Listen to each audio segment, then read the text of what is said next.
The free world, a house built on genocide. Speak to us, you so-called leaders of the free world. You who deliver lofty speeches at the UN, impose sanctions in the name of democracy, and cry crocodile tears for human rights. Tell us, how was this free world of yours created? At what cost? With whose blood? With whose pain? America, the mother of freedom? No, the mother of genocide. Let's start with you, America. The loudest voice in the room. The land of the free, you say. But freedom for whom? Was it freedom when you massacred millions of indigenous people to pave the way for highways, megastores, and the American dream? Were they free when their languages were erased, their land stolen, and their existence buried under concrete and propaganda? What about the millions of African slaves chained, tortured, and worked to death so that your economy could flourish? You are not the mother of liberty. You are the architect of a silent genocide that continues to this day. In every reservation, in every neglected ghetto, in every child drowned at your borders for daring to dream. Europe, the civilized continent.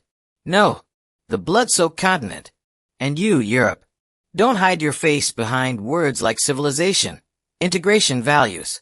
How many corpses did it take to build your civilization? How many continents did you bleed dry to fill your museums and fund your empires? India, Africa, Southeast Asia, Latin America.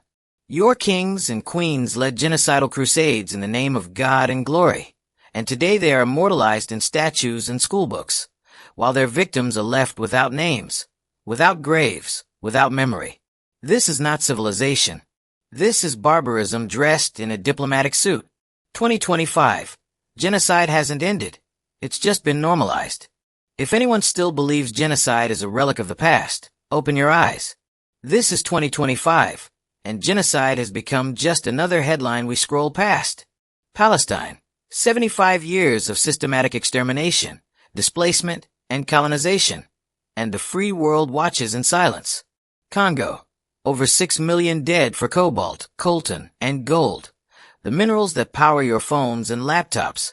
Every touchscreen is smeared with their blood. China, Uyghurs, mass internment, forced sterilizations, cultural erasure. But no one dares call it genocide because profit silences morality. Armenia, a people under constant threat, while Europe and the US turn their backs.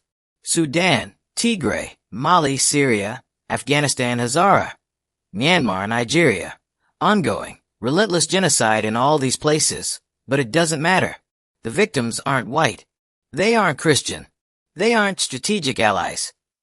Silence kills more than bullets. Today's genocides are not always carried out with bombs.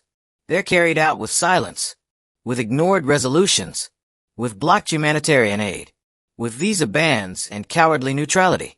They happen because it's not in our interest to act. But isn't that complicity? Isn't silence a weapon in itself? Hypocrisy is the new flag of the West. You, the leaders who preach about human rights while selling weapons. You, who scream about democracy while financing dictators. You, who weep for Ukraine but smirk at the suffering of Gaza. You are not saviors. You are actors in a grotesque theater, where the script is written in blood and the applause comes from corporations profiting from war, exploitation, and death. Don't speak to us of morals. You've buried every last one. Never again. You've made a mockery of it. Never again was the promise made after the Holocaust. But in 2025, it is a meaningless phrase. Just noise. A punchline. Because today, there are more genocides, more mass graves, more invisible deaths, and the world continues to speak the language of liberty, rights, and law. But all of it is conditional. All of it is selective. All of it is a lie. In a world where millions are slaughtered and no one moves a finger, what freedom are you talking about? This is not liberty. It's propaganda. It's a tool of global dominance. It's the soundtrack to empire.